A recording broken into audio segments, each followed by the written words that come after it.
பக்காவான ஒரு பாஜக நிர்வாகியை போல இந்தியாவினுடைய பிரதமர் பேசுகிறாரு. நீங்க பிரதமர் அப்படி பேசுவாரா? நாங்க வந்து ஸ்ட்ராங்கா இருக்கிற மாதிரியான ஒரு கட்டமைப்பை காட்டு. தேர்தல் நெருங்க நெருங்க பல தலைவர்கள் அதிமுக வெளியேறுவார்கள். Doctor Anbumani founder of the PMK doctor Anbumani அதிகார மையம் கை மாறிடுச்சுங்கிறதா பிரச்சனையே. திருப்பி வந்துருச்சா? கோவம் தான் வரும். ஸ்டாலினா என்டிஏவா திமுகவா அண்ணா திமுக தானே இருக்கு இப்ப கலம். அண்ணா திமுக யார் சொல்லு? டபுள் இன்ஜின் சர்க்கார் மாநிலம் வாழக்கூடிய மாநிலம் என்ன லட்சணத்துல இருக்குங்க? இந்த ஆட்சி தான் தமிழ்நாட்டில் நிறுவ போறீங்களா? இந்த ஆட்சி தான் டபுள் இன்ஜின் சர்க்கார் தமிழ்நாட்டுக்கு வேணுமா? எடப்பாடி பழனிசாமி யார் செய்யும் அங்க பாடுபடுறா? போதை கலாச்சாரம் பேசுவாரு, குடும்ப ஆட்சின்னு பேசுவாரு. திமுகவுக்கு பலன் கெயின். திமுக 200 தொகுதியில ஜெயிக்கும். இன்னைக்கே முதல் வெற்றியை திமுக டிக் பண்ணிருச்சு. ஊடக அறத்தை கடைபிடித்து வரும் நியூஸ் போக்கஸ் தமிழ் சேனலை சப்ஸ்கிரைப் பண்ணி ஆதரவு தாருங்கள்.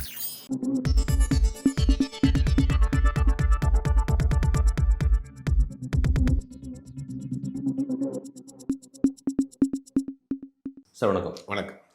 தமிழக தேர்தல் களம் சூடு பிடிச்சிருக்கு. குறிப்பாக என்டிஏ ரொம்ப வேகமாக தங்களோட அரசியலை நகர்த்தி கொண்டு போயிட்டு இருக்காங்க. இன்றைய தினம் பிரதமர் நரேந்திர மோடி மதுராந்தகத்தில் ஒரு பெரிய மாநாட்டை ஏற்பாடு செஞ்சு என்டிஏ தலைவர் எல்லாருமே அந்த மேடையில் தோன்றியிருக்காங்க. ரொம்ப காட்டமாக ஆளும் அரசின் மீது ரொம்ப கடுமையான விமர்சனங்களை முன் வச்சிருக்கிறாரு.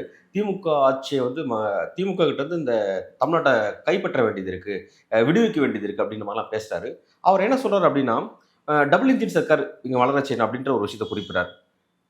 டிடி தினகரன் அதே மேடையில் அவர் என்ன சொல்றாருன்னா, அம்மாவுடைய ஆட்சி எம்ஜிஆருடைய ஆட்சி கொண்டு வருங்கிறார். எடப்பாடி பழனிசாமி என்ன சொல்றாருன்னா, அதிமுகவுடைய தனிபெருமை ஆட்சி அப்படிங்கிறார். டோட்டலா எப்படி பாக்குறீங்க இந்த நிகழ்ச்சிகள்? ஒட்டுமொத்தமாக அந்த மேடையை வந்து கொலாப்ஸான மேடையாக தான் பார்க்குறேன். நீங்க கேட்டீங்க, ஒரு இடத்தில் கூட எடப்பாடி பழனிசாமி முதலமைச்சர் ஆக்குவோம்னு பிரதமர் பேசவே இல்லை. அதிமுக ஆட்சியை கொண்டு வரும்னு பேசவே இல்லை. அம்மா ஜெயலலிதாவின் ஆட்சியை கொண்டு வரும்னு பேசவே இல்லை. எம்ஜிஆர் ஆட்சி கொண்டு வரும்னு பேசவே இல்லை. என்டிஏ சர்க்கார், டபுள் இன்ஜின் சர்க்கார் அப்படிங்கிறதான் திரும்ப திரும்ப சொல்றாரு. அப்போ அவருடைய திட்டம் என்னங்கிறத ஓப்பனா சொல்றாங்க. மறைமுகமா புரிஞ்சுக்குங்க தமிழ்நாட்டு மக்களே, என்டிஏ சர்க்கார் கொண்டு வர போறாரு, மோடி தலைமையிலான ஆட்சியை தான் தமிழ்நாட்டில் அமைக்க போறோம் அப்படிங்கிறதை அவங்க வந்து சொல்றாங்க. இப்போ எடப்பாடி பழனிசாமி மட்டும் தான் 210 தொகுதியில். அதை பார்க்குறப்ப தான் நினைச்சேன், வடிவேல் காமெடி ஒன்று ஞாபகம் வந்துச்சு. யார்கிட்ட கேட்குற அண்ணன் தானே 234 கேள அப்படிங்கிற மாதிரி 210 தொகுதியில் நான் ஜெயிப்போம் அப்படின்னு அவர் சொல்றாரு. மற்றபடி யாருமே வந்து அதில் பேசிய ஒரு 4 பேர் 4 தலைவர்கள் பேசினார். அன்புமணி ராமதாஸ் பேசினார், டிடி விஜயநகரன் பேசினார், எடப்பாடி பழனிசாமி பேசினார், அப்புறம் பிரதமர் பேசினார். இதில் யாருமே வந்து எடப்பாடி பழனிசாமியை தவிர எடப்பாடி பழனிசாமி தான் முதலமைச்சர் வேட்பாளர், முதலமைச்சருங்கிறத யாருமே சொல்ல.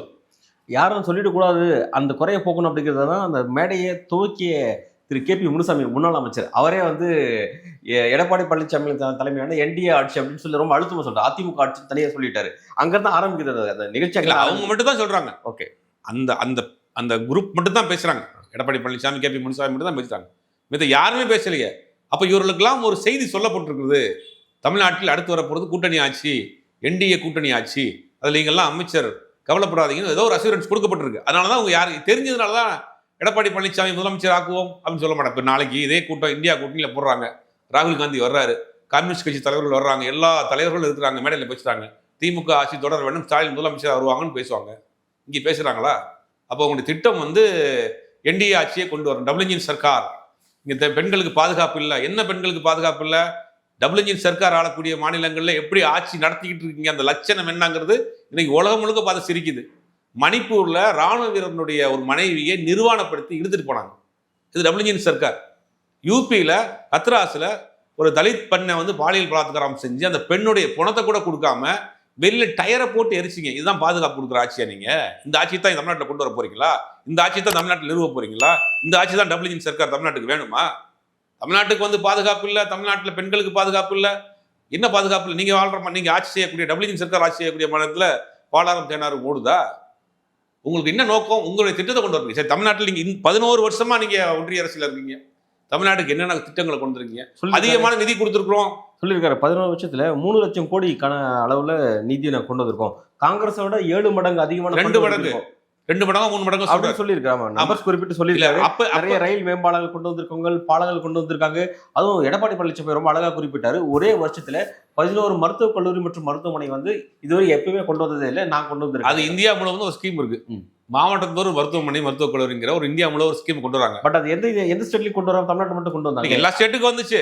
ஏன் எய்ம்ஸ் வரல? அப்புறம் ஏன் எய்ம்ஸ் வரல? எய்ம்ஸ் இது மதுரை எய்ம்ஸ் ஆரம்பிக்கப்பட்ட போது ஒரு 5 மாநிலத்துக்கு எய்ம்ஸ் கொண்டு வந்தாங்க. அதெல்லாம் பயன்பாட்டுக்கே வந்துருச்சு. அந்த பில்டிங்லாம் பழசா போச்சு. ஒன்றும் இங்கே ஆரம்பிக்கவே இல்லையே. இப்போ சமீபத்தில் வந்து கோயம்புத்தூர் மெட்ரோ ப்ராஜெக்ட் ஏன் கேன்சல் பண்ணீங்க? ஒசூர் ஏர்போர்ட் ப்ராஜெக்ட் ஏன் கேன்சல் பண்ணீங்க? ஏன் 2400 கோடி ரூபா மத்திய அரசு கொடுக்கக்கூடிய கல்விக்கான நிதி ஏன் நிப்பாட்டி வச்சிருக்கீங்க? ஜிஎஸ்டி ஏன் நிப்பாட்டி வச்சிருக்கீங்க? ஜிஎஸ்டி வரக்கூடிய பணத்தை அடுக்கடுக்கா சொல்லலாம் நீங்க தமிழ்நாட்டுக்கு என்ன செஞ்சிருக்கீங்கன்னு. ஆனா இப்ப நீங்க இவ்வளவு அடுக்கடுக்கா கேள்விகள் கேட்கறீங்க. இதே மாதிரி வந்து பிரதமர் மோடி அடுக்கடுக்க பட்டியல போடுறாரு. இந்த 11 வருஷத்துல தமிழ்நாட்டுக்கு என்னென்ன ஸ்கீம்ஸ் கொண்டு வந்தேன் அப்படின்னு சொல்லிட்டு, குறிப்பா மீனவர்களுக்காக அந்த பிரதம மந்திரியுடைய மீன் வளர்ச்சி திட்டத்தை கொண்டு வந்தது, அதுல அந்த மக்களுடைய வாழ்க்கையை மேம்படுத்ததா இருக்கட்டும், இல்ல விவசாயிகளுடைய வாழ்க்கையை மேம்படுத்ததா இருக்கட்டும் அப்படின்னு சொல்லி அவ்வளவு சில விஷயம். கன்னியாகுமரியில ஒரு பெரும் புயல் ஒன்று அடிச்சது. கடலுக்கு போன மீனவர்கள் கடையில் மாட்டிட்டாங்க. ஒக்கி புயல்ல. அப்ப காப்பாத்துறதுக்கு ராணுவ ஹெலிகாப்டர் கேட்டாங்க. கொடுக்கப்பட்டாங்களா? மீனவர்கள் இதான் மீனவர்கள் நீங்க காட்டுற அக்கறையா? கதறினாங்க. புயல்ல சிக்கிக்கிட்டாங்களே மீனவர்கள், காப்பாத்துங்கன்னு கதறினாங்க. அப்ப அன்னைக்கு இருக்கக்கூடிய ராணுவ அமைச்சர்கிட்ட கேட்கறாங்க, நீங்க வந்து அனுப்புங்க, ஹெலிகாப்டர் அனுப்புங்க. அனுப்பிச்சாங்களா? காப்பாத்துனாங்களா? அதுக்கு சொன்ன காரணம் என்ன சொன்னாங்க? அன்னைக்கு எங்க மீனவர்கள் என்ன அக்கறை காமிச்சிட்டீங்க? தமிழ்நாட்டில் இருக்கக்கூடிய ஒரு மீனவர் போய் இலங்கையில மாட்டினா அது தமிழ்நாட்டு மீனவர், மற்ற நாட்டில் மற்ற ஸ்டேட்லாம் இந்திய மீனவர். அப்போ உங்களுடைய கண் பார்வையே இங்கே மாறுபடுது. நீங்கள் பெண்களுக்கு வந்து நாங்கள் அக்கௌண்ட் ஆரம்பிச்சு கொடுத்துருக்குறோம். அக்கௌண்ட் ஆரம்பிக்கிறது ஒரு பெரிய அக்கௌண்ட் ஆரம்பிக்கிறது, பாத்ரூம் கட்டுறது, ஜல்ஜீவன் திட்டத்தில் தண்ணி கொண்டு வர்றது, இதெல்லாம் சாதனையாக பேசுறீங்களே. தமிழ்நாட்டு மக்கள் இதெல்லாம் பார்த்தா சிரிப்பாங்க. இதை தாண்டி எங்கேயோ போயிட்டு இருக்கு தமிழ்நாடு இன்னைக்கு வளர்ச்சி. இன்னைக்கு இந்தியாவில் 2வது மாநிலமாக இருக்கிறது உள்நாட்டு உற்பத்தியில். ஜிஎஸ்டி கட்டக்கூடிய மாநிலங்களில் கரெக்டாக கட்டக்கூடிய மாநிலம் தமிழ்நாடு தான். அது ரிட்டர்ன் பணம் சரியா வருதா? நீங்க தமிழ் மொழி வந்து இன்னைக்கு இந்த காசி சங்கமம் வச்சு அங்க இருக்க காசியில் இருக்கிறவங்களாம் தமிழ் பேசுறான்றீங்க. தமிழ்நாட்டில் கேந்திர வித்யாலய பள்ளிகள், மத்திய அரசின் கண்ட்ரோலில் நடத்தக்கூடிய கேந்திர வித்யாலய பள்ளிகள் தமிழாசிரியரே கிடையாது. போராட்டம் பண்ணப்பதான் டெம்பரவரியா போட்டிருக்கீங்க. இப்ப இதான் நீங்க தமிழை வளர்க்கக்கூடிய லட்சணம். ஏன் கீழடியுடைய ஒன்றும் அந்த ஆய்வறிக்கையெல்லாம் முடிஞ்சு ஏன் அதை ரிலீஸ் பண்ண மாட்டேங்கிறீங்க? அந்த அறிக்கையை கீழடி நாகரிகம் வெளியே வந்துச்சுன்னா உலகத்தில் தொன்மையான மொழி தமிழ் மொழி, தொன்மையான நாகரிகம் கீழடி நாகரிகம் வந்துடும். நீங்க என்ன சொல்றீங்க? சரஸ்வதி நாகரிகம்ங்கிறீங்க. என்ன பேசுறீங்க? வந்து தமிழ்நாடு அரசு கூகுளோட டயர் போட்டு ஏஐ லேப் ஒன்று கட்டிட்டு இருக்காங்க. வரப்போகுது எலன் மஸ்க் கம்பெனியோட டயர் போட்டு, ஸ்பேஸ் எக்ஸ் நிறுவனத்தோட டயர் போட்டு ஏரோ ஹப் ஒன்று வந்துகிட்டு இருக்கு தமிழ்நாட்டில். இல்ல அவர் என்ன சொல்றாருன்னா, என்டிஏ ஆட்சி இருந்துச்சுன்னா அதிகமான முதலீடுகள் ஈர்ப்பதற்கு வசதியா இருக்கும். மாநிலத்திலையும் ஸ்டேட்லயும் வந்து ஒரே மாதிரி இணக்கமான டபுள் இன்ஜின் சர்க்கார் மாநிலம் ஆளக்கூடிய மாநிலம் என்ன லட்சணத்துல இருக்குங்க? யூபியில் என்ன லட்சணம் இருக்கு? பீகார்ல என்ன லட்சணம் இருக்கு? மணிப்பூர்ல என்ன லட்சணத்துல இருக்கு? என்ன பண்ண போறீங்க? கூகுளோட டைப் போட்டு ஏஐ லேப் ஒன்று வந்திருக்கு. நம்ம தமிழ்நாடு அரசாங்கம் கூகுளோட டைப் போட்டு ஒரு ஏஐ லேப் ஒன்று ரெடி பண்ணிட்டு இருக்காங்க. எலன் மேக்ஸோட கம்பெனியோடைய ஸ்பேஸ் எக்ஸோட டைப் போட்டு ஒரு ஏரோ ஹப் ஒன்று வந்துகிட்டு இருக்கு. ஏரோஸ்பேஸ் படிக்கக்கூடிய மாணவர்களுக்கு ரிசர்ச். நீங்க வந்துகிட்டு நாங்க ஜல்ஜீவன் திட்டத்தில் தண்ணி கொடுக்குறோம், கக்கூஸ் கட்டி கொடுக்குறோம், ரயில்வே ஸ்டேஷன் கட்டி கொடுக்குறோம். ரயில்வே ஸ்டேஷன் கட்டி யார் கொடுக்குறீங்க? ரயில்வே ஸ்டேஷன் யார்கிட்ட இருக்கு? தனியார்ட்ட கொடுக்குறீங்க. அதானி அம்பானிட்ட கொடுக்குறீங்க. ஏர்போர்ட் கட்டுறோன்றீங்க. ஏர்போர்ட்டை கட்டி யார்கிட்ட கொடுக்குறீங்க? தனியார்ட்ட கொடுக்குறீங்க. என்ன ஏதாவது வளர்ச்சி திட்டம் பண்ணிருக்கீங்களா? இல்ல இப்ப இங்க இருக்கக்கூடிய அரசு, ஆளும் அரசு வந்து அதை சிஎம்சிங்கிறார். கரப்ஷன்ஸ் அதிகமா இருக்கு, கிரைம்ஸ் அதிகமா இருக்கு, பிறகு மாஃபியா கவர்மெண்டா இருக்கு. இந்த கவர்மெண்ட்ல வந்து இங்க ஒரு போதை கலாச்சாரம் வந்து ரொம்ப அதிகமா இருக்கு. இந்த மக்களை வந்து போதை கல்ச்சர் இருந்து பாதுகாக்கணும். அப்ப இந்த நாட்டை வந்து திமுக இருந்து விடுவிக்கணும் மாநிலத்தை அப்படின்னு சொல்றாரு. அப்ப பர்டிகுலரா இந்த அரசு சில குற்றச்செயலில் ஈடுபட்டிருக்கு. இங்க இந்த அரசு மீது ஒரு ஆன்டி இன்கம்பன்சி இருக்கு. அந்த ஆன்டி இன்கம்பன்சி பின் பாயிண்ட் பண்ணி பேசுவதற்கு ஆப்போசிட் கட்சிக்கு ஒரு உரிமையே இல்லையா பொலிட்டிக்கல் கிரவுண்ட்ல? அது உண்மை இருக்கணும், உரிமை இருக்கக்கூடாது. உண்மை இருக்கணும். நீங்க ஆளக்கூடிய, நீங்க பிறந்த குஜராத் மாநிலத்துல இந்தியாவிலே அதிகமாக போதைப் பொருள் பிடிபடுது இல்லைன்னு சொல்லுவீங்களா? உங்களுடைய சொந்த மாநிலம், நீங்க 2 முறை முதலமைச்சராக இருந்த மாநிலம், உங்களுக்கு ரொம்ப ஸ்ட்ராங் ஹோல்டு உள்ள மாநிலம், தனியார் துறைமுகக்கூடிய அந்த மாநிலத்தில் தான் அதிகமாக போதைப் பொருட்கள் வருது, பிடிபடப்படுது. சரி, அப்ப திமுக அரசின் மீது மிகப்பெரிய போதை கலாச்சாரத்தை இந்த அரசு நடத்திட்டு இருக்கு அப்படின்ற குற்றச்சாட்டு முன்வைக்கும் பொழுது, போதைப் பொருள் அதோடைய என்ட்ரியே உங்களோட இடத்துல தான் வருது. குஜராத் தான் அதோட கேந்திர முக்கியத்துவம் அப்படின்னு சொல்லி அந்த பாலிடிக்ஸ் அவங்களுக்கு எதிராக ஏன் திமுக செய்ய மாட்டாங்க? பண்ணுவாங்க பேசிக்கிட்டு தான் ஏன்னா தொடர்ந்து இது அதாவது யாரோ எக்ஸ்ஒய்செட் பேசல, நாட்டினுடைய பிரதமர் பேசுறாரு. பேசுவாங்க. இது வந்து அக்கௌண்டபிலிட்டி. இன்னைக்கு ஒரு பேசி முடிச்சிருக்காரு. திமுக தரப்புல இருந்து தெளிவான ஒரு விளக்கம் அறிக்கை கொடுக்கப்படும். புள்ளி விவரத்தோட கொடுப்பாங்க நாளைக்கு. புள்ளி விவரத்தோட தமிழ்நாட்டுடைய அரசாங்கத்தினுடைய வரவு செலவு திட்டம் என்ன, எவ்வளவு இன்வெஸ்ட்மெண்ட் வந்திருக்கு, மற்ற மாநிலத்துக்கு இந்த மாநிலத்துக்குள்ள வேறுபாடு என்ன அப்படிங்கிற புள்ளி விவரத்தோடு நாளைக்கு அறிக்கை கொடுப்பாங்க. இல்ல, சென்ட்ரல் கவர்மெண்ட்ல இருந்து அவங்களுடைய ஸ்டாட்டிஸ்டிக்ஸ் டிபார்ட்மெண்ட் ஒவ்வொரு ஸ்டேட்டுக்கும் கிரௌத்ல யார் எப்படி இருக்காங்கன்னு சொல்லி அந்த புள்ளி விவரம் கொடுக்குறாங்க. அதுல தமிழ்நாடு பெட்டரா இருக்கு, அதுல மறுப்பு இல்லை. ஆனா பர்டிகுலரா இங்க ஊழல் விஷயமா இருக்கட்டும், அல்ல இங்க நடக்கக்கூடிய கிரைம் விஷயமா இருக்கட்டும், இல்ல பெண்களுக்கு எதிரான வன்கொடுமைகள் விஷயமா இருக்கட்டும், இந்த மாதிரி எக்ஸிபிஷன் நல்லா சொல்லிட்டே போகலாம். குறிப்பா வந்து அந்த போதைப் பொருள் கலாச்சாரம் இது ரொம்ப அதிகமாகவே இருக்கு. இப்போ இந்த மாதிரி விஷயத்தை பின்பாயிண்ட் பண்ணி பேசும்பொழுது இந்த அரசு தகுதியற்ற அரசுன்னு பிரதமர் சொல்றாரு. இந்தியாவுடைய ஒட்டுமொத்த ஸ்டேட்டுக்கும் பிரதமர் இருக்கக்கூடிய ஒரு பர்டிகுலர் ஸ்டேட்டுடைய சிஎம் வந்து ரொம்ப மோசமா ஒரு நிர்வாகம் செஞ்சுட்டு இருக்காரு ஒரு குற்றச்சாட்டு. அரசியல் அது சாதாரணமா கடந்து போக முடியாது. இல்ல, ஒரு பிரதமராக அவர் பேசல, ஒரு அரசியல்வாதிய பாஜகவினுடைய ஒரு நிர்வாகியா தான் அவர் பேசிட்டு. அது அப்படிதான் பார்க்கணுமா? அப்படிதான் பார்க்கணும். இதை நீங்க பிரதமர் அப்படி பேசுவாரா? இந்தியா முழுவதும் அவருடைய கண்ட்ரோல்ல இருக்கு. ஒரு மாநிலத்துல மட்டும் இந்த மாதிரியான கிரைம் நடக்குதுன்னா அதுக்கு நீங்களும் சேர்ந்தான பொறுப்பு. உங்களை மீறி வந்துருமா போதைப் பொருள்? மத்திய அரசை தாண்டி வந்துருமா? கடல் தாண்டி வந்துருமா? கஸ்டம்ஸ் உங்கள்கிட்ட தானே இருக்கு, ஏர்ஃபோர்ஸ் உங்கள்கிட்ட தானே இருக்கு, போர்ட் டெஸ்ட் உங்கள்கிட்ட தானே இருக்கு. எப்படி வந்துச்சு? அப்ப இவர் வந்து ஒரு அரசியல்வாதியை போல பேசுறாரு. அவர் வந்து ஒரு பக்காவான ஒரு பாஜக தீவிரமான ஒரு நிர்வாகியை போல, ஒரு நயினா நாயந்திரன் அண்ணாமலை மேடையில் பேசுறது மாதிரி இந்தியாவினுடைய பிரதமர் பேசுகிறார். அதான் ஆச்சரியமான விஷயமா இருக்குது. சரி, இப்போ இந்த நகரம் அப்படிங்கிறது என்டிஏ வந்து இதனால் ஒரு என்டிஏ எங்கன்னு தேடிட்டு இருந்தாங்க. இப்போ என்டிஏல வந்து ஒரு கிட்டத்தட்ட வந்து ஒரு லெட்டர்பேட் கட்சியிலேருந்து ஒரு பெரிய கட்சி வரைக்கும் கிட்டத்தட்ட ஒரு 10 தலைவர்கள் வந்து அந்த மேடையில் தோன்றிருக்காங்க. கட்சி கொஞ்சம் வேக வேகமாக வளர்ச்சி அடையுது, அந்த அலைன்ஸ் கொஞ்சம் வேகமாக நகருது. இந்த நகர்வு அப்படிங்கிற திமுக அலைன்ஸுக்கு நெருக்கடியாக பார்க்கலாமா? அதை எங்க நெருக்கடி? இப்போ நீங்கள் 2021 சட்டமன்ற தேர்தலையும் இதே என்டிஏ இருந்தது, அதே என்டிஏல இவங்களும் இருந்தாங்க. அன்னைக்கு இருந்த அதிமுகவில் இன்னைக்கு அந்த அதிமுக கிடையாது. அதிமுக ரொம்ப பலகீனமாக இருக்குது. அதிமுக தலைவர் பல பேர் வெளியேறிக்கிட்டு இருக்காங்க. ஏற்கனவே நம்ம பேசியிருக்கிறோம், தேர்தல் நெருங்க பல தலைவர்கள் அதிமுகவிலிருந்து வெளியேறுவார்கள். அப்போ அதிமுக பலகீனமாக இருக்குது. அங்கே இருந்தக்கூடிய தேமுதிக இப்போ அங்கே இல்லை, முடிவெடுக்கல, ஆல்மோஸ்ட் அவங்க வெளியில் போயிட்டாங்க. இன்றைக்கி இந்த கூட்டத்திலையும் இல்லை, கிருஷ்ணசாமியும் அங்கே இல்லை. பாமக 2 பிளவாக இருக்குது. நீங்களே பார்த்துக்க, நான் சொல்கிறேன் இத்தனை விஷயத்தையும் ஒன்று சேர்த்து இவங்க வந்து ஒரு மேடையில் நாங்கள் வந்து ஸ்ட்ராங்காக இருக்கிற மாதிரியான ஒரு கட்டமைப்பை காட்டுறாங்க. இது இங்கே ஸ்ட்ராங்காக இருக்குது, ஸ்ட்ராங்காக இருக்கிறவங்கிறத காட்டுறாங்க. பாமக இன்னைக்கு இவர் இங்கே சின்னத்தை வைக்கக்கூடாதுன்னு அங்கே அன்புமணி டாக்டர் ராமதாஸ் பேசிட்டு இருக்காரு. பாமக 2 பிளவா இருக்கு, தேமுதிக கிடையாது, கிருஷ்ணசாமி கிடையாது, அதிமுக பலகீனமா இருக்கு. இப்ப இந்த மேடையில் தோன்றவங்க மட்டுமே இதான் என்டி அப்படிங்கிறது கிடையாது. இன்னும் வரும் நாட்கள்ல யார் வருவாங்க நீங்களே சொல்லுங்க. தமிழ்நாட்டு வேற எந்த கட்சி வந்து புதிய தமிழ் கட்சி வெயிட் பண்ணது, தேமுதிக வெயிட் பண்ணது, 2 கட்சி தான். ராமதாஸ் தரப்பு அது வர்றது வாய்ப்பே இல்லை. அவர் தான் சொல்லிட்டாரு. அவர் பிரதமர் வந்து இன்னைக்கு ஒரு ஏதோ கொளுத்தி போட்டுல போயிருக்காரு. ஃபவுண்டர் டாக்டர் அன்புமணின்னு போயிட்டாரு. அப்புறம் ஒத்துக்குவார் ஐயா? அந்த ஃபவுண்டருங்கிற பதவி அவருக்கு உருவாக்கப்பட்டது தான். இன்னைக்கு பிரைம் மினிஸ்டர் வந்து பேசிட்டு போறாரு, ஃபவுண்டர் டாக்டர் அன்புமணின்னு போயிட்டாரு. இது எப்படி ஒத்துக்குருவாரு? அப்ப இவரை ஒரு அழுத்தம் கொடுக்குறாங்க. இவர் தான் இந்த கட்சி நாங்கள் டிக்ளேர் பண்ணிட்டோம், நாங்கள் முடிவு பண்ணிட்டோம், பாமக இவர் தான், நீங்க கிடையாது. அதான் சொல்றாரு doctor Anbumani, founder of the PMK doctor அன்புமணிங்கிறாரு. என்ன நடக்குது? வேற எந்த கட்சி இருக்கு வர்றதுக்கு? ஆல்ரெடி இருந்த கட்சிக்குள் பிளவு, இருந்த கட்சிக்குள் விரிசல், அதை ஒட்ட வைக்கிற வேலையை, ஒட்ட வச்சு பேனர்ல நிக்க வைக்கிற வேலை. ஏதாவது பெரிய கட்சி ஓட் பேங்க் உள்ள கட்சி ஏதாவது வந்திருக்கா?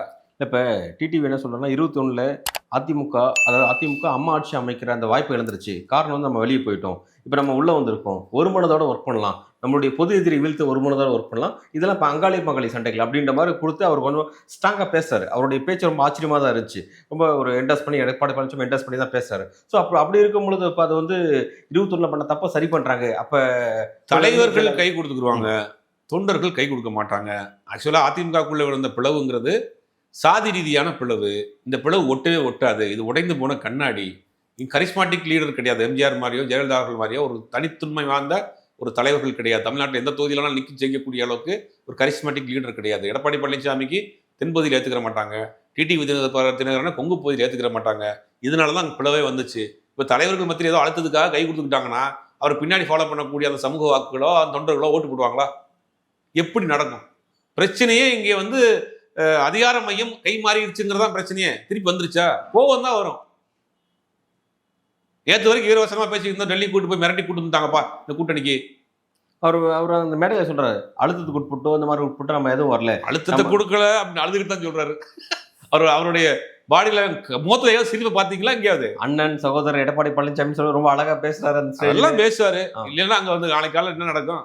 அவருக்கு ஏகப்பட்ட வழக்குகள் இருக்கு. பெறா வழக்கு, செரா வழக்கு, அந்த வழக்கு, இந்த வழக்குன்னு ஏகப்பட்ட வழக்குகள். சரி இப்ப நான் இப்படி கேட்கிறேன். சரி அவ்வளவு அழுத்தத்துக்கு உட்பட்டு அவ்வளவு நெருக்கடி கொடுத்து டிடி தினகரனை உள்ள கொண்டு வந்து எதுக்காக எடப்பாடி பழனிசாமி சிஎம் ஆக்குறது பாஜக இந்த அளவுக்கு பாடுபடணும்? எடப்பாடி பழனிசாமி யார் சிஎம் ஆக்க பாடுபடுறா? இல்ல அப்புறம் எதுக்காக என்டிஏ ரொம்ப வேகமா கட்டமைக்கிறாங்க? எடப்பாடி பழனிசாமி தேவையில்ல இல்லைங்க. அவனுக்கு ரெட்டலை தேவை. அதிமுக தேவை. இப்ப எடப்பாடி பழனிசாமிங்கிற அந்த கட்சிக்கு ஒரு மேனேஜர் தேவை, அவ்வளவுதான். யார் உங்கள்கிட்ட சொன்னாங்களா எடப்பாடி பழனிசாமியா முதலமைச்சருக்காகவா பிரதமர் தனி பிளைட்ல வந்து ஹெலிகாப்டர்ல இறங்கி இங்க வந்து அரை மணி நேரம் பேசிட்டு போறாரு? எடப்பாடி பழனிசாமி பிரைம் மினிஸ்டர் இந்தியாவோட வேலையெல்லாம் விட்டுட்டு எடப்பாடி பழனிசாமி நான் முதலமைச்சர் ஆக்கிருவேன்றதுக்காக தனி பிளைட்ல வந்து அரை மணி நேரம் பேசிட்டு போறாரு. அவங்க முதலமைச்சர் ஆகணும். தமிழ்நாட்டில் பாஜக ஆட்சி. என்டிஏவோட கணக்கு என்ன? இந்த 26 தேர்தல் ஜெயிச்ச பிறகு பாஜக முதலமைச்சர். எப்படி நம்ம மகாராஷ்டிரா நடந்தது அதே ஸ்டைல் தான். பாஜக சிஎம் யார்? பாஜக சிஎம் கேண்டிடேட் இல்ல யாரையாவது உருவாக்குவாங்க. அவங்க உருவாக்குறாங்க. நிர்மலா சீதாராமன் கொண்டு வந்து வைக்கலாம். மத்திய அமைச்சர் பதவி ரிசைன் பண்ணுங்க, நீங்க வைங்க, ஒரு தொகுதியில் உங்களை ஜெயிக்க வைக்கிறோம், மிஷின் இருக்கு, பெட்டி இருக்கு, இசிஐ இருக்கு, எல்லாம் இருக்கு, நான் பார்த்துக்கலாம். 6 மாசத்துக்குள்ள நீங்க எம்எல்ஏ ஆனா போதும். பட் எம்எல்சியை கொண்டு வந்து எம்எல்சி ஆகிக்கலாம், போங்க, நீங்க முதலமைச்சர் ஆகுங்க, போச்சு. எடப்பாடி பழனிசாமி வாங்க, வழக்கு உள்ள போறீங்களா, கையெழுத்து போறீங்களா, எம்எல்ஏலாம் கையெழுத்து வாங்கி தரீங்களா, உள்ள போறீங்களா, ஐயா ஆளை விட்டுருங்க ஐயா, நீ துணை முதலமைச்சர் இருந்துங்க, ஓகே சரி. அந்த அளவுக்கு இறங்கி வந்துடுவாரா? இப்பதானே நடந்துட்டு இருக்கு. எதுக்கு பாஜக கூட்டி வச்சிருக்காரு அவரு? எடப்பாடி பழனிசாமிக்கு நல்லா தெரியும் பாஜக. திமுக இருக்கிற 2 தேசிய கட்சி, ஒன்னு காங்கிரஸ் இன்னொன்னு பாஜக. ஒரு காங்கிரஸ் ஒரு தேசிய கட்சி திமுக இருக்கு. இப்ப அப்துல்லி வந்து அடுத்த தேசிய கட்சியோட கூட்டி வச்சாங்க. அந்த கட்சியினால உங்களுக்கு அதனால ஆதாயமா? பொலிட்டிக்கல் ஒரு மேத்தமெட்டிக்ஸ் போடுங்களேன் சார். இப்போ நாட்கள் நெருங்க ஆல்மோஸ்ட் அவ்வளோதான். இன்னும் 1.5 மாதம் எலெக்ஷன் வரப்போகுதுன்னு வைங்களேன். 1.5 மாதம் வரும்போது திமுக நலத்திட்டங்களால திமுகவுக்கு இருக்கக்கூடிய சில பாசிட்டிவ் சைன்ஸால திமுகவுக்கு ஒரு வாக்கு வங்கி இருக்கு, ரைட், ஓகே. ஆனால் அதே நேரத்தில் திமுக எதிர்ப்பு வாக்கு வங்கி, அதிருப்தி வாக்கு வங்கி இருக்கும். அப்போ அது வந்து இந்த லைன்ஸ் தான் போகும். நீங்க அதிமுக, டிவிகே, இன்னும் சில கட்சிகளோட ஒரு வலுவான கூட்டணி, திமுகவுக்கு ஈக்குவலான வலுவான ஒரு செக்குலர் அலைன்ஸ் ஒன்று இருந்ததுன்னா நீங்க சொல்றது நடக்கும். நீங்க எதுக்கு இங்கே பாஜக எதிர்ப்பு மனநிலைங்கிறது தமிழ்நாட்டில் பரவலா இருக்கு. நீங்க அங்க போனா உங்களுக்கு தலித்து வாக்கு விழுகாது, இஸ்லாமிய வாக்கு விழுகாது, கிறிஸ்தவ வாக்கு விழுகாது, நடுநிலையா சிந்திக்கக்கூடியவர்கள் வாக்கு விழுகாது. இந்த வாக்குகள்லாம் உங்களுக்கு மைனஸ் ஆகும்னு தெரியும். சரி, இப்போ நான் என்ன கேட்குறேன்னா, 2014 மோடி ஆட்சிக்கு வராரு. 2014க்கு அப்புறம் நடந்த ஃபர்ஸ்ட் எலெக்ஷன் 2019 எலெக்ஷன். அதில் மோடி எதிர்த்து தான் மக்கள் அதிகமாக தமிழக மக்கள் வாக்களிச்சாங்க, நம்ம பார்த்தோம். திமுக அலைன்ஸ் 39 வாங்கினாங்கன்னு பார்த்தோம். அதுக்கப்புறம் 2021 சட்டமன்ற தேர்தல், அதில் திமுக அலைன்ஸ் மக்கள் வெற்றி பெற செஞ்சாங்க. அப்புறம் 2024 இதில் வந்து மோடிக்கு 0 கிளியராக வந்து திமுக தான் கொடுத்தாங்க. எதுக்கு சொல்ல வந்தோம்னா, இப்போ மறுபடியும் இப்போ 2026 இப்போ என்ன பார்க்குறோம், 2021 சட்டமன்ற தேர்தலில் கிட்டத்தட்ட வந்து நான் ஏற்கனவே சொன்ன மாதிரி அந்த அலையன்ஸுக்கு மோடி இருக்கக்கூடிய அந்த அதிமுக அலையன்ஸுக்கு 77 எம்எல்ஏ சீட்ஸ் மக்கள் கொடுத்துருக்காங்க. அப்ப அப்படி இருக்கும்போது இந்த முறையும் மொத்த மக்கள் கொடுக்க ஆட்சி இழந்திருக்காங்களே. நீங்க 2014 எடுத்துங்க, 10 வருஷம் 2014 அந்த அம்மா வந்து மோடியா லேடியான்னு கேட்டாங்க. கரெக்டா பாஜக எதிர்ப்பை கையில் எடுத்து தமிழ்நாட்டில் அவங்க ஜெயிச்சாங்க. அதுக்கப்புறம் அந்த அம்மா மறைஞ்ச பிறகு அதிமுக அதை கையில் எடுக்கிறாங்க. பாஜக எதிர்ப்பு, மதவாத எதிர்ப்புங்கிற திமுக அதை கரெக்டா பண்றாங்க. திமுக ஜெயிக்க தொடர்ந்து ஜெயிச்சிட்டு இருக்கு. நீங்க அந்த அரசியல் பண்ணதானே உங்களுக்கு ஓட்டு விழுகும். அந்த அரசியல் நீங்க பண்ணுமே. மதவாத எதிர்ப்பு, பாஜக எதிர்ப்பை தமிழ்நாட்டில் சக்சஸ்ஃபுல்லா இருக்கு. ஜெயலலிதா தான் பண்ணாங்க. 2014 தனிச்சு நின்று 37 சீట్లు ஜெயிக்கிறாங்க. அதுக்கு 2019 திமுக அதை செய்து தொடர்ந்து செய்து. இல்ல இப்ப களம் என்னன்னா, இப்ப களம் பாத்தீங்கன்னா, இப்ப 26 களம் அப்படிங்கிறது ஸ்டாலின் மீண்டும் வேணுமா அல்லது மாற்ற எடப்பாடி பழனிசாமி வேணுமா? மாற்று எடப்பாடி கிடையாது. ஸ்டாலினா என்டிஏவா? திமுகவா அண்ணா திமுக தானே இருக்கு இப்ப களம். அண்ணா திமுக யார் சொன்னா உங்களுக்கு? எடப்பாடி மட்டும் தான் சொல்றாரு. சரி, பாஜக சொல்லிச்சா நாங்க தான் முதலமைச்சர் ஆக போறோம். இன்னைக்கு பிரதமர் வந்து எடப்பாடி பழனிசாமி இந்த திமுக கவுண்ட் டவுன் ஸ்டார்ட் ஆயிருச்சு, எடப்பாடி முதலமைச்சர் கவுண்ட் டவுன் இது ஸ்டார்ட் ஆயிருச்சு அப்படின்னு பேசியிருக்கணும் இல்லையா? ஒரு வார்த்தை NDA chief minister candidate Edappadi K பழனிசாமின்னு சொன்னாரா? ஒரு இடத்துலையும் சொல்ல. திருப்பி அவர் நம்ம அவ்வளவு அழுத்தமா சொல்றாரு. ஒண்ணுமா நான் புரிஞ்சுக்கிறேன்னா, என்டிஏ சர்க்கார், டபுள் இன்ஜின் சர்க்கார் 2-3 இடத்துல சொல்றாரு அவர் பேசுற ஸ்பீச்ல. ஒண்ணும் நீங்க வந்து எடப்பாடி முதலமைச்சர் நீங்க நம்பிக்கிட்டீங்கன்னா எடப்பாடிக்கே தெரியும். இல்ல ஓகே சார். இப்ப பாஜக இப்படி ஒரு கணக்கோட வராங்க, ரைட், ஓகே. ஆனா தமிழ்நாட்டு மக்கள் அதை எப்படி பார்ப்பாங்க? அதிமுக தான் போட்டியிடு, திமுக நிகராக திமுக அலையன்ஸ்க்கு எதிராக அதிமுக தமிழ்நாடு அவ்வளவு அரசியல் புரிதல் இல்லாத மாநிலமா? 4 தடவை இதே மாதிரியான பாஜக தலைவர்கள் தமிழ்நாட்டுக்கு வந்து பேசினாங்கன்னா திமுக 200 தொகுதியில ஜெயிக்கும். இன்னைக்கே முதல் வெற்றியை திமுக டிக் பண்ணிருச்சு. சார் இது எப்படி புரிஞ்சுக்க முடியல. இப்போ திமுகவுக்கு ஒரு நெருக்கடி இருக்க தான் செய்யும். ஒரு ஒரு ஒரு அழுத்தம். ஏன்னா பிரதமர் வராரு, நம்மளை எதிர்த்து திரும்ப திரும்ப அடிச்சடிச்சு காட்டமா அரசியல் பண்றாரு. 2வது வந்து பார்த்தீங்கன்னா வந்து 19 ஒரு நிமிஷம் இருங்க. 19 இதே தான் பேசினாரு. ஓகே. 21 இதே தான் பேசினாரு. 24 இதே தான் பேசினாரு. 26 இதே தான் பேசினாரு. இதை மாத்தி பேசிருக்கிறாரா? மாத்தி எதுவும் பேசிருக்கிறாரா? பிரதமர் தமிழ்நாட்டுக்கு வர்றப்போ தான் பாரதியாரை பேசுவாரு, திருக்குறளை பேசுவாரு, திமுக பேசுவாரு, ஊழல் கட்சின்னு பேசுவாரு, போதை கலாச்சாரம் பேசுவாரு, குடும்ப ஆட்சின்னு பேசுவாரு. நாங்க ஜல்ஜீவன் திட்டத்தில் தண்ணி கொண்டு வர்றோம், பாத்ரூம் கட்டியிருக்கோம், முத்ரா திட்டத்தில் அக்கௌண்ட் ஆரம்பிச்சிருக்கிறோம், எல்லா பெண்களையும் பாதுகாக்கிறோம், அந்த பேட்டி கையில ஒரு பேனர் வச்சிருக்கு, குடு பேட்டி அப்படின்னு வாங்குவாரு. இதெல்லாம் நடந்து முடிஞ்சிடும். இதுல ஏதாவது மாற்றம் இருக்கா? 19 இருந்து மாற்றம் இருக்கா? நீ என்னத்தை பார்த்து இதில் மாறிட போறாங்க மக்கள்? 2021 இந்த அலையன்ஸுக்கு மக்கள் வந்து ஒரு வாஷ் அவுட் பண்ணல. எதிர்க்கட்சின்ற அந்தஸ்து கூட கொடுக்காம போல. நல்ல ஒரு பவர் கையில இருந்துச்சு சார் அன்னைக்கு. அதிமுக ஒன்றிணைந்த அதிமுகவா இருந்துச்சு. எடப்பாடி பழனிசாமி முதலமைச்சர் இருந்தாரு. அரசாங்கத்தை எந்த அளவுக்கு ஃபோர்ஸா வேலை பார்க்க முடியும்னு தெரியும். பவர் இருக்கப்ப இறங்குறப்ப அந்த மாதிரி தான் பண்ணுவாங்க. இப்ப அவங்க கிட்ட பவர் இருக்கு, எலெக்ஷன் கமிஷன் அவங்க கையில இருக்கு, மற்ற எல்லா விஷயங்களும் அவங்க கையில இருக்கு. அந்த மாதிரி வேணா பயன்படுத்த மாட்டாங்களா? அந்த மாதிரி வேணா ஏதாவது பண்ணலாம். திமுக அமைச்சர் மீது வழக்க போட்டு அவர் நெருக்கடியை கொடுத்து அவர்களை பணம் செலவழிக்கக்கூடிய ஆட்களை முடக்கிட்டு தேர்தல் ஆணையத்தை வச்சு எஸ்ஐஆர்ல அந்த மாதிரி வேலைகள்லாம் செஞ்சா அவங்க ஏதாவது அவங்க நினைக்கிறத சாதிக்கலாம். மற்றபடி தேர்மையாக தேர்தல் நடந்தா அவர்கள் வாய்ப்பு இல்லை. அது யதார்த்தமான உண்மை. மத்திய அமைச்சர்களுடைய வருகை அப்படிங்கிறது திமுகவுக்கு பலன் கெயின். 4 பேர் ஒண்ணு வந்து பேசினா போகும். இல்ல இப்ப நாட்கள் நெருங்க திமுக அணி ஏதாவது வந்து வளர்ச்சியை பத்தி பேசிருக்காங்களா?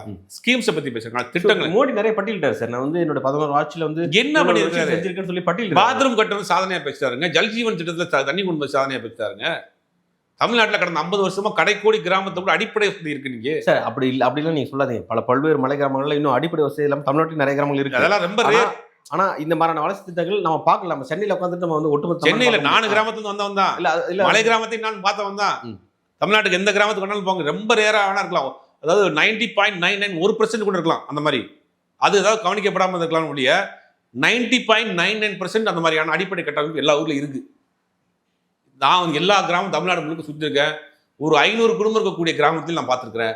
அங்கே ஒரு சின்ன ஒரு ஆரம்ப சுகாதார நிலையம் இருக்கும், அங்கே ஒரு லேம்ப் போஸ்ட் இருக்கும், குடி தண்ணி இருக்கு, அங்கே வந்து பைப் போட்டுருப்பாங்க. உதாரணத்துக்கு எடுத்துங்க, இப்போ நான் சொல்கிறேன், இது குரங்கணி எடுத்துக்கு, தேனி மாவட்டத்தில் குரங்கணி, அதான் எண்டு, அதில் ஒரு 500 குடும்பம் இருக்குது. அங்கே போனீங்கன்னா அங்கே ஒரு ஆரம்ப சுகாதார நிலையம் இருக்கும், அங்கே வந்து ஒரு 2 டீ கடை இருக்கும், ஒரு அது மொத்தமே அவ்வளோதான் அந்த கிராமம். அடிப்படை கட்டமைப்பு இருக்கும். பைப் லைன் பைப் எடுத்துக்கினா உங்களுக்கு தண்ணி வரும். தமிழ்நாட்டில் அடிப்படை கட்டமைப்புலாம் கிட்டத்தட்ட 40-50 வருஷத்துக்கு முன்னாடி சரி பண்ணிட்டாங்க. 2 கட்சிகளும் மாறி மாறி மக்கள் நல திட்டங்களை செஞ்சாங்க. திமுக அதிமுக அதெல்லாம் குறையே கிடையாது. இல்ல செஞ்சாங்க. பட் அதையும் தாண்டி சில பற்றாக்குறை இருக்கு. அந்த பற்றாக்குறை அது தேவையில்லை சார். அதை தாண்டி மத்திய அரசு வந்து நம்ம என்ன கேட்கிறோம்? மத்திய அரசு வந்து பைப்ல தண்ணி வர்றதை கேட்கல. அதெல்லாம் மாநில அரசே பார்த்துக்கிறோம், உள்ளாட்சி அமைப்புகளே பார்த்துக்கிறோம். எங்களுக்கு தேவை, எங்களுக்கு நிதியை கொடுங்க, எங்களுக்கு பெர்மிஷனை கொடுங்க, மெட்ரோ ப்ராஜெக்ட் அனுமதி கொடுங்க, ஒசூர் ஏர்போர்ட்டுக்கு அனுமதி கொடுங்க, மத்திய பல்கலைக்கழகங்களுக்கு சென்னையில் வைக்கிறதுக்கு தமிழ்நாட்டில் வைக்கிறதுக்கு அனுமதி கொடுங்க. இப்போ நீங்கள் சொல்லதான் எனக்கு ஒரு ஞாபகத்துக்கு வருது. இன்றைக்கு சட்டமன்றத்தில் ஸ்டாலின் அவர்கள் முக்கியமாக ஒரு கோரிக்கை ஒன்று வச்சிருக்காரு. இந்த நீங்கள் பேர் மாற்றிய இந்த மகாத்மா காந்தி 100 நாள் வேலை உறுதி திட்டத்தை வந்து நீங்கள் பழையபடியே வந்து பழைய ஸ்கீம்ஸில் 2025 சட்டம் கொண்டு வரும்போது அது எப்படி இருந்துச்சு அப்படி தான் ரன் ஆகணும். இந்த கோரிக்கையே ரொம்ப முக்கியமான கோரிக்கை. சட்டமன்றத்தில் ஒரு மணி தான் நிறைவேற்றணும்னு சொல்லி ஒரு தீர்மானமாக இன்றைக்கு நிறைவேற்றிருக்காங்க. இந்த தீர்மானத்தை எதிர்க்கட்சி தலைவர் பிரதமர் மோடிகிட்ட வலியுறுத்தி பெற்று தருவார் நான் நம்புறேன்னு சொல்லியிருந்தாரு. பட் அந்த மாதிரியான விஷயங்கள் எதுவுமே அந்த மேடையில் குறைந்தபட்சம் திமுக அதிமுக பாஜகவோட கூட்டணி வைப்பதற்காக சில டிமாண்ட்ஸாவது நீங்க வச்சிருக்கலாம்ல. அது கரெக்டாக தான், நீங்கள் சரியான விஷயம் தான். இந்த கிண்டி ஐடிசி ஹோட்டலில் தான் இந்த அலைன்ஸ் உருவாச்சு. அமித்ஷாவும் இபிஎஸ் உட்காந்து உருவாக்குனாங்க. அப்போ அந்த கேள்வி வந்து கேட்கும்பொழுது எங்களுக்குள்ள சில காமன் மினிமம் ப்ரோக்ராம் போடுவோம் அப்படின்னு சொல்லி சொன்னாங்க. அது நாட்கள் நெருங்க போடுவோம்னு சொல்லியிருக்காங்க. ஒருவேளை அது போடாமல் எலெக்ஷன் சந்திச்சானா அப்போ அது சர்ச்சையாக வரும். இன்னும் டைம் இருக்கு. இல்லை போட்டாங்கன்னா உண்மை நல்ல விஷயம். நீட் விலக்கு வேணுங்கிறது அந்த அம்மா ஜெயலலிதா அவருடைய கனவு தான், ஆசை தான். கோர்ட் வரைக்கும் போனாங்க, அவங்க தான் தடை வாங்கினாங்க. ரைட், நீட் விலக்குங்கிறது உங்களுடைய நிலைப்பாடு ஒன்று தான், இருமொழி கொள்கையில் உங்கள் நிலைப்பாடு ஒன்று தான். இதெல்லாம் தமிழ்நாட்டில் இம்ப்ளிமெண்ட் பண்ண மாட்டோம் அப்படின்னு நீங்கள் எழுதி வாங்கிட்டு மக்களை போய் சந்திங்க, ஓட்டுக்கலுங்க, சரியா இருக்கும். என்ன பண்ண போறாங்கன்னு தெரியல, வெயிட் பண்ணி பார்க்கணும். நல்லா சார். இந்த அலைன்ஸ் இந்த நகர்வு அப்படிங்கிறது ஒரு என்டிஏ கொஞ்சம் வேகம் எடுக்கிறது புரிஞ்சுக்க முடியுது. இந்த வேகம் திமுக சரியாக கவுண்டர் பண்ண போதா அல்லது அது திமுக பாசிட்டிவ் அமைய போதா அப்படிங்கிறத ஒரு நாட்டில் பொறுத்திருந்து பார்க்கலாம். நன்றி.